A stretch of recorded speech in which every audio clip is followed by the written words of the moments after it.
Bonjour très chers amis les taureaux et soyez le bienvenu sur ma chaîne Intuition Desserine et j'espère que vous êtes bien. Allez, c'est parti. Le mot miracle a été usé par tant d'usages superficiels qu'on en a presque oublié sa signification réelle.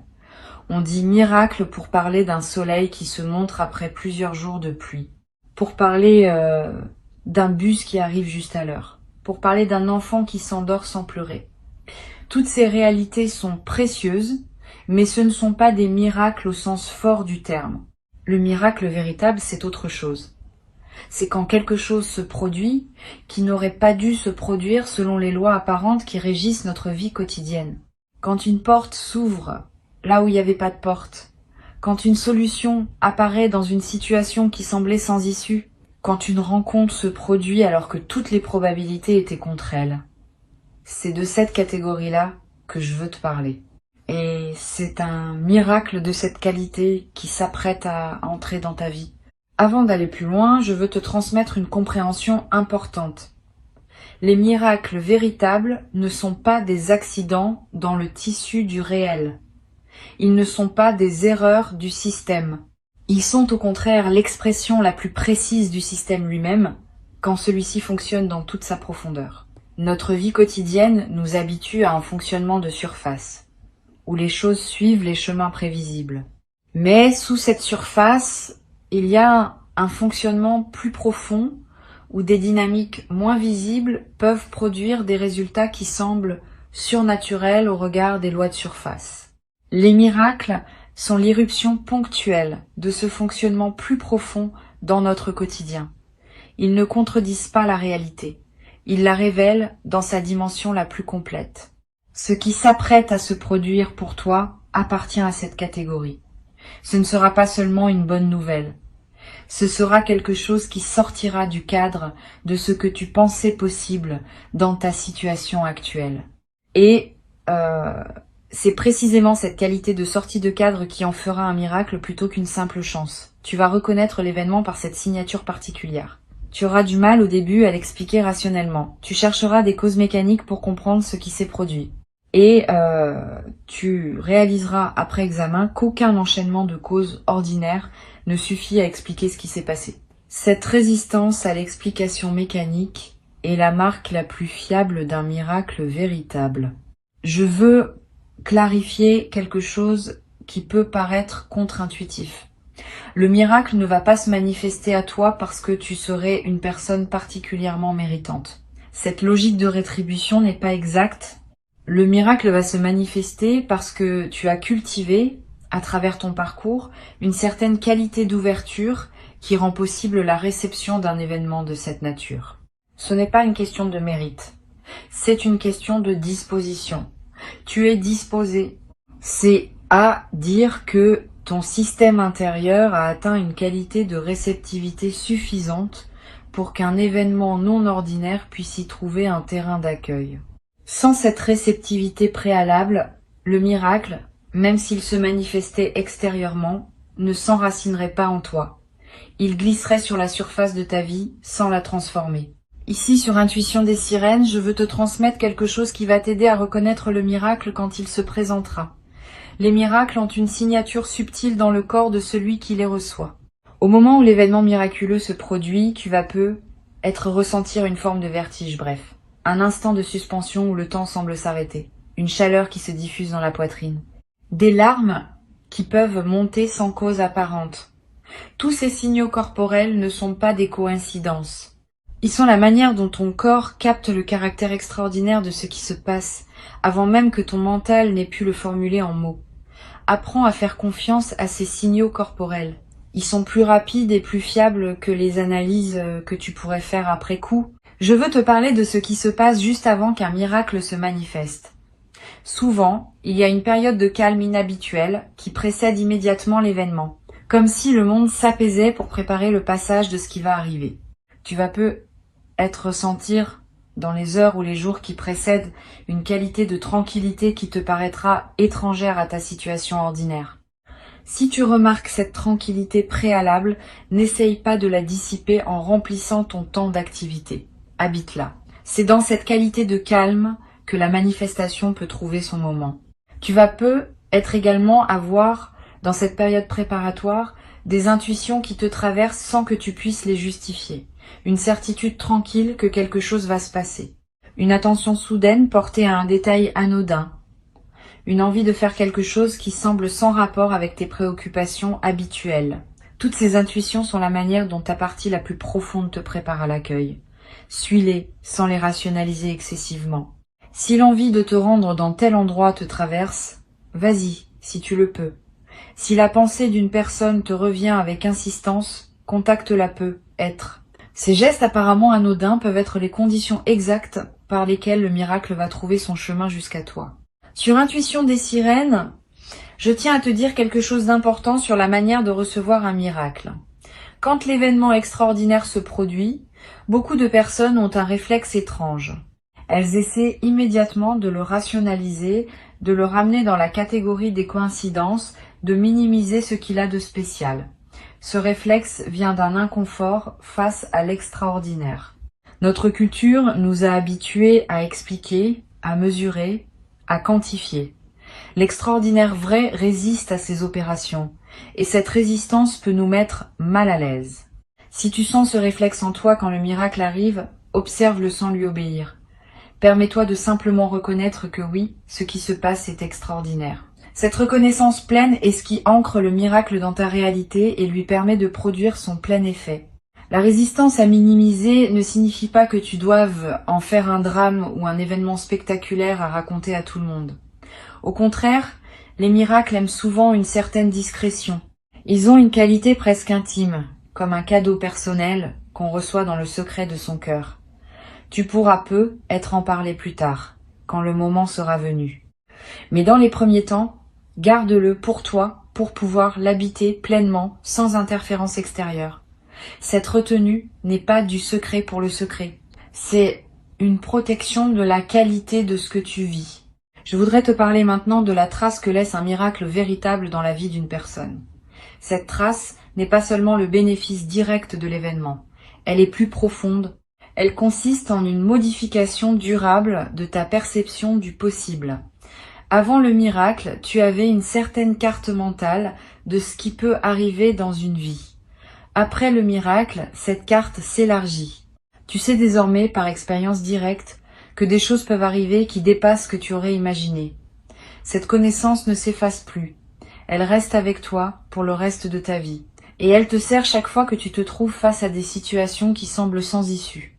Tu peux te rappeler qu'au moins une fois dans ton parcours, l'extraordinaire s'est produit et cette mémoire te donne une confiance qui n'est plus naïve mais fondée. Tu vas être également remarqué après le miracle que ta sensibilité aux signes augmente.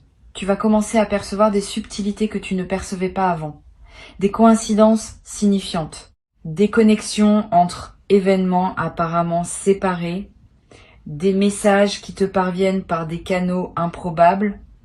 Cette sensibilité élargie n'est pas une obsession superstitieuse, elle est l'expression d'une perception affinée par l'expérience directe que tu as faite.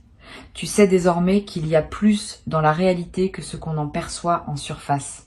Et cette connaissance te rend plus attentif aux indices de cette dimension supplémentaire qui circule en permanence autour de toi. Une chose importante à comprendre.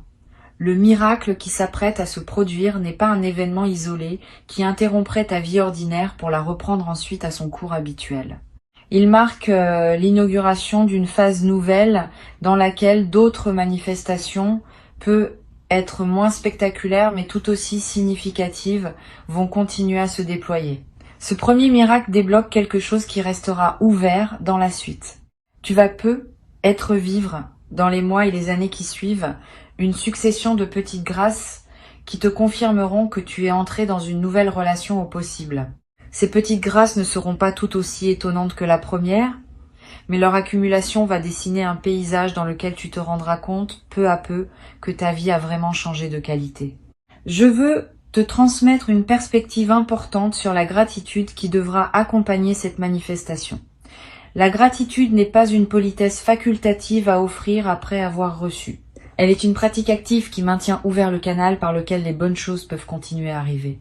Quand tu remercies sincèrement, tu confirmes à toutes les dimensions de ton être que tu es un destinataire conscient et appréciateur. Cette confirmation a un effet réel. Elle prépare la suite. À l'inverse, recevoir sans remercier ou prendre pour acquis ce qui te tombe entre les mains referme subtilement le canal, pas par punition, par simple effet énergétique. Un canal qui n'est pas honoré se ferme parce qu'il n'est plus reconnu comme canal. Cultive donc la gratitude consciente sans en faire un rituel artificiel. Une simple reconnaissance sincère à l'intérieur de toi suffit à maintenir le canal ouvert. Tu vas peut-être te demander, après le miracle, comment continuer à vivre normalement après une expérience aussi extraordinaire. Cette question est compréhensible, mais elle suppose à tort que l'ordinaire et l'extraordinaire sont des catégories étanches. En réalité, après un miracle bien intégré, tu vas découvrir que l'ordinaire n'est plus le même qu'avant. Il est imprégné d'une qualité nouvelle qui le rend précieux d'une manière qu'il n'avait pas auparavant. Tu n'as pas besoin de chercher à reproduire l'intensité du moment miraculeux. Tu peux simplement laisser cette intensité diffuser dans tes journées ordinaires, transformant subtilement la qualité de chaque moment. Cette diffusion progressive est l'un des cadeaux les plus précieux des miracles bien reçus. Sur Intuition des sirènes, je tiens à insister sur le fait que tu n'as pas à craindre que le miracle te transforme en une personne déconnectée des réalités ordinaires.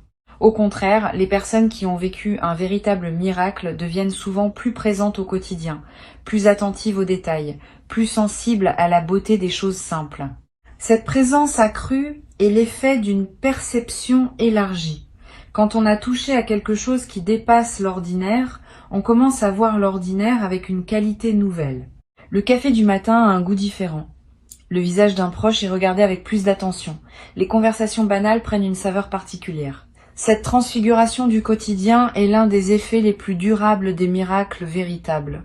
Je voudrais te parler d'une chose subtile concernant la communication du miracle. Tu vas peut-être avoir l'envie à un moment de partager ce que tu as vécu avec une personne précise. Cette envie est saine, mais elle demande un peu de discernement. Toutes les personnes ne sont pas équipées pour recevoir le récit d'un miracle. Certaines vont être touchées et réjouies. D'autres vont être déstabilisées et chercheront à minimiser pour retrouver leur confort. D'autres encore vont projeter leur propre frustration et réagiront avec une jalousie ou une amertume qui pourrait gâcher ton expérience. Réserve donc ton récit aux personnes capables de recevoir avec ouverture. Une seule oreille bienveillante vaut mieux que plusieurs oreilles fermées. Et même avec la bonne personne, choisis tes mots avec soin. Le miracle n'a pas besoin d'être démontré ou prouvé. Il peut simplement être nommé dans la simplicité de ce qui s'est passé. Tu vas peut-être également ressentir dans les jours qui suivent le besoin de marquer symboliquement ce qui s'est produit, un objet acheté pour te le rappeler, une note écrite pour fixer l'expérience, un geste posé qui dit symboliquement que tu reconnais la grâce reçue. Ces gestes de marquage ne sont pas accessoires. Ils ancrent l'événement dans ta réalité concrète et créent des points de référence auxquels tu pourras revenir mentalement. Plus tard, dans des moments où tu auras besoin de te rappeler que des choses extraordinaires peuvent arriver, ces marqueurs te serviront de porte vers la mémoire vive de ce que tu as vécu. Une dimension importante, à laquelle tu peux être attentif, concerne la manière dont le miracle va modifier ta perception de ton propre passé. Tu vas peut-être commencer à relire mentalement certains épisodes de ta vie sous un nouveau jour. Des moments qui semblaient absurdes vont prendre du sens.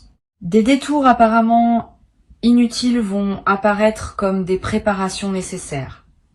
Des rencontres dont tu n'avais pas saisi la portée vont révéler leur place dans le tissu plus large de ton parcours.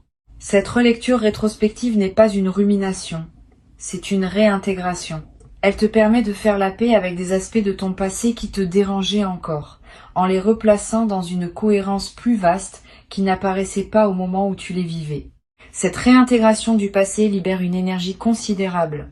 Beaucoup de personnes traversent leur vie en portant le poids d'épisodes qui leur semblaient sans signification, ou injustes, ou absurdes. Quand un miracle survient et qu'il révèle une cohérence plus large, ces épisodes anciens reprennent leur place dans une trame qui leur donne sens. Et cette mise en sens libère l'énergie qui était utilisée pour porter le poids du non-sens. Tu vas peut-être ressentir dans les semaines qui suivent une légèreté nouvelle, une vitalité retrouvée. Cette transformation énergétique est l'un des effets les plus pratiques des miracles bien intégrés. Je veux te parler du rôle particulier que peut jouer le silence dans la période qui suit le miracle. Tu vas peut-être avoir besoin pendant quelques jours ou quelques semaines de plus de silence que d'habitude, moins de musique de fond, moins de conversations futiles, moins de bruit ambiant en général. Ce besoin de silence n'est pas un retrait du monde. C'est une nécessité d'intégration. Le silence permet à ce qui s'est passé de descendre dans les couches plus profondes de ton être. Honore ce besoin si tu le ressens. Aménage des plages de silence dans tes journées. Ces plages ne sont pas du temps perdu. Elles sont parmi les plus précieuses de cette période d'intégration. Tu vas peut-être également remarquer une qualité différente dans ton sommeil après le miracle. Plus profond peut être parce qu'une vigilance ancienne s'est relâchée, ou plus actif, avec des rêves plus présents qui prolongent l'intégration pendant la nuit. Les deux variantes sont normales. Si tu fais des rêves marquants, note-les si tu peux. Ils contiennent souvent des indications précieuses sur la suite à donner à ce que tu vis. Tu n'as pas besoin de les analyser intellectuellement. Le simple fait de les capturer leur donne un poids dans ta mémoire consciente, et tu pourras revenir à eux plus tard avec un éclairage nouveau.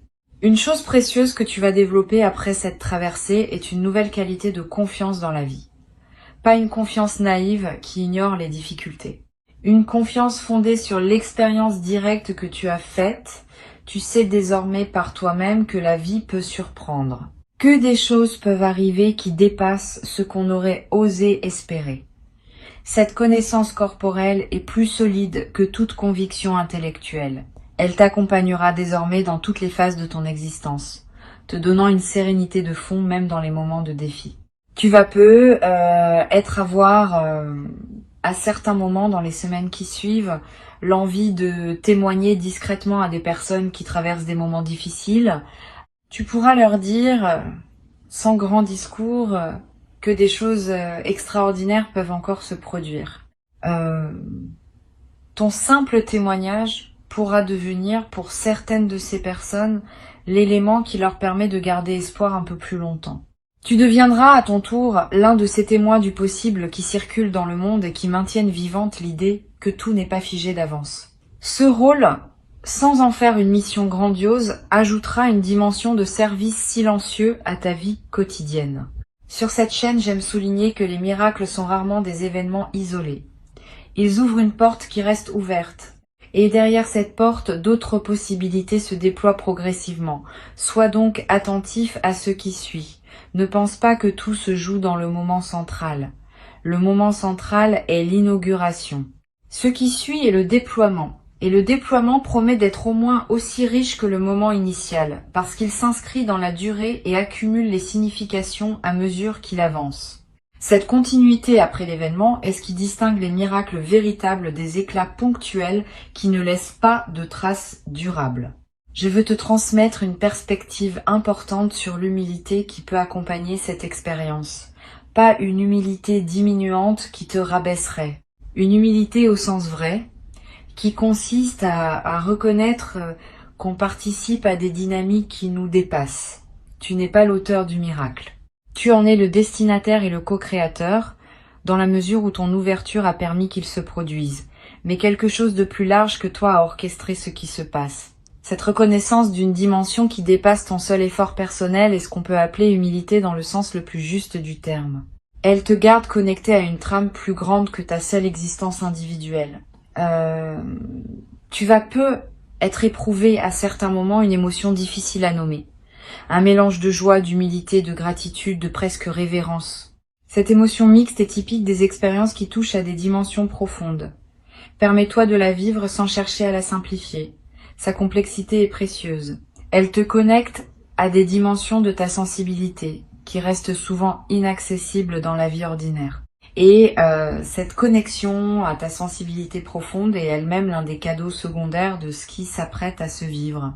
Je voudrais te parler d'une dimension qui peut surprendre. Le miracle qui s'approche n'est pas seulement pour toi. Il est aussi pour les personnes qui t'entourent, indirectement. Quand quelqu'un dans un cercle social vit une expérience qui élargit sa perception du possible, cela rayonne sur les autres. Pas immédiatement de manière visible, mais subtilement. Les personnes proches de toi vont sentir, sans toujours pouvoir le nommer, que quelque chose a changé dans ta présence.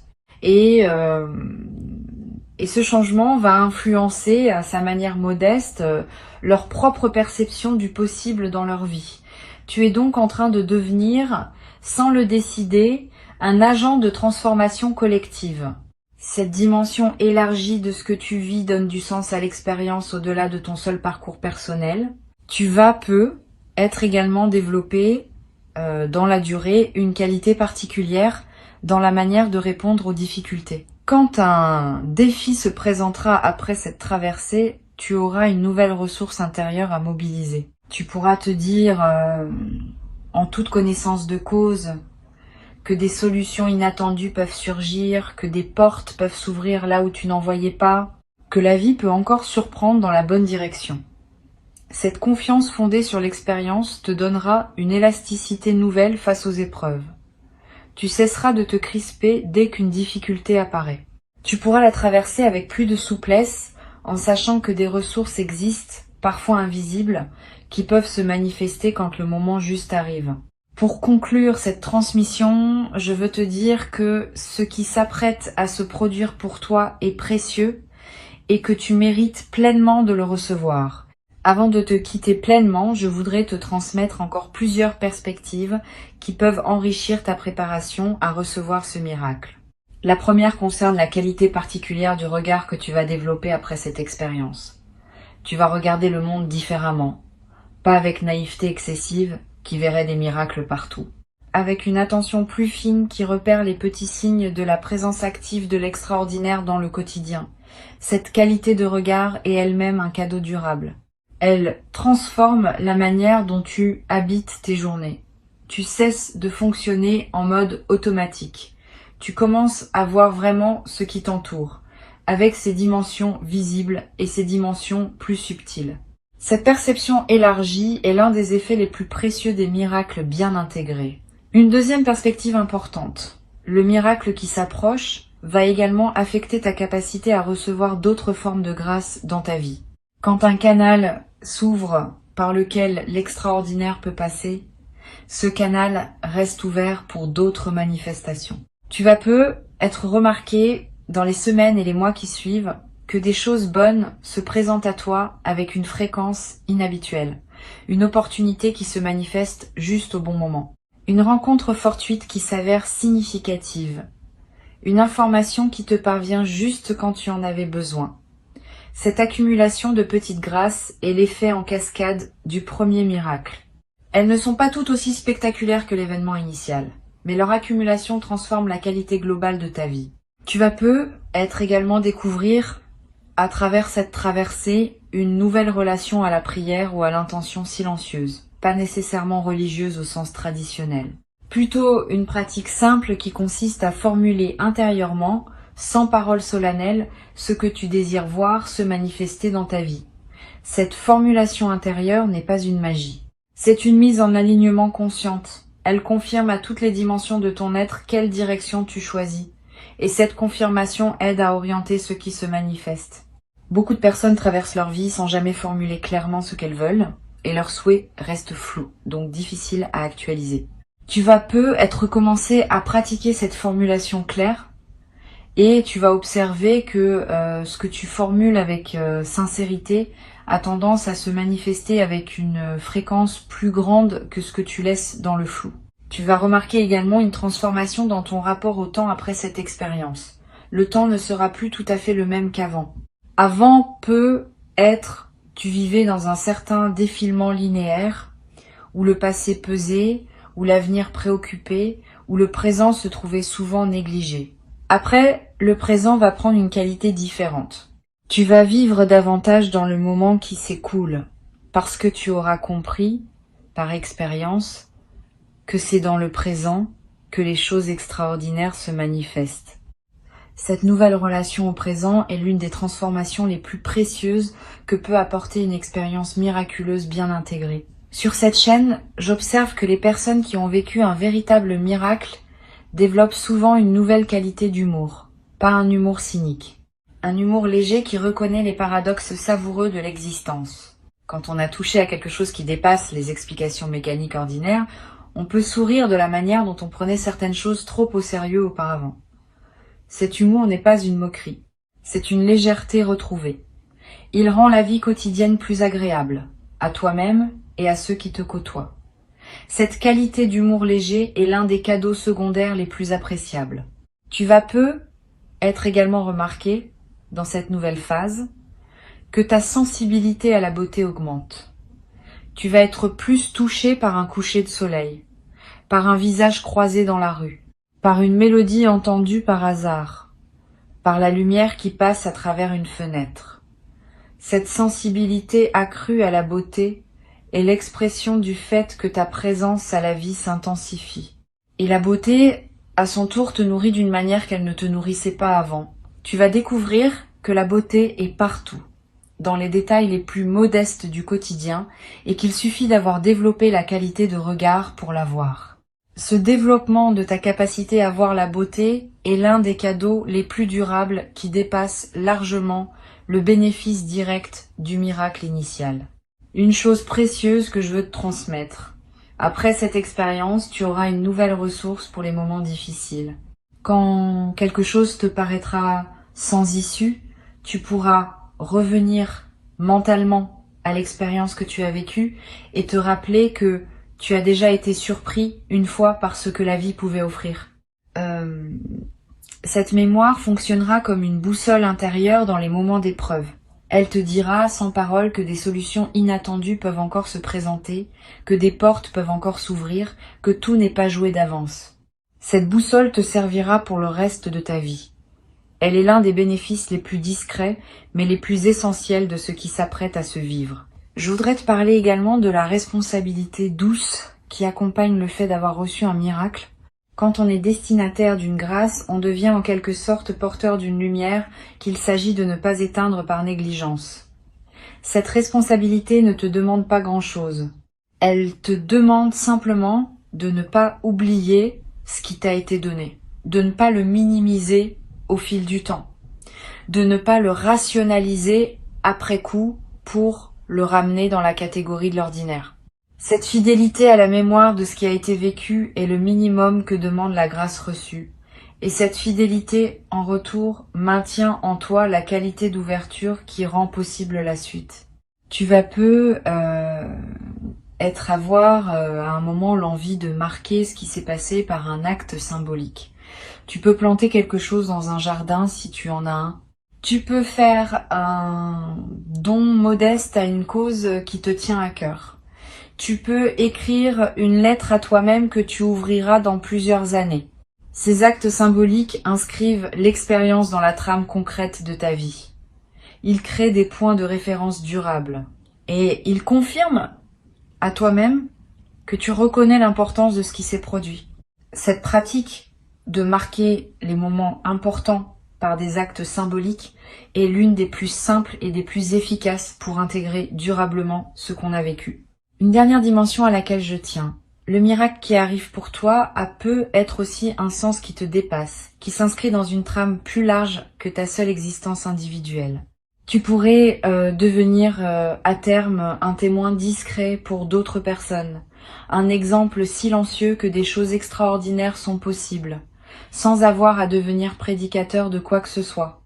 Simplement par ta présence, par la qualité de ta vie après cette transformation, tu vas inspirer, sans le décider, certaines personnes autour de toi. Cette inspiration silencieuse est l'une des manières les plus douces par lesquelles le bien circule entre les êtres humains. Tu vas devenir, à ton tour, un de ces témoins que la vie utilise pour rappeler à d'autres que rien n'est définitivement figé. Je voudrais ajouter une perspective sur le rôle que peut jouer la nature dans la période qui suit le miracle. Tu vas peu ressentir une attraction nouvelle pour les espaces naturels. Le besoin de marcher dans une forêt, de regarder longuement un arbre, de toucher l'écorce, de sentir la pluie sur ton visage. Cette attraction n'est pas anecdotique. Elle est l'expression d'un besoin profond de te connecter à des dimensions plus vastes de la réalité, dimensions auxquelles le miracle t'a brièvement donné accès.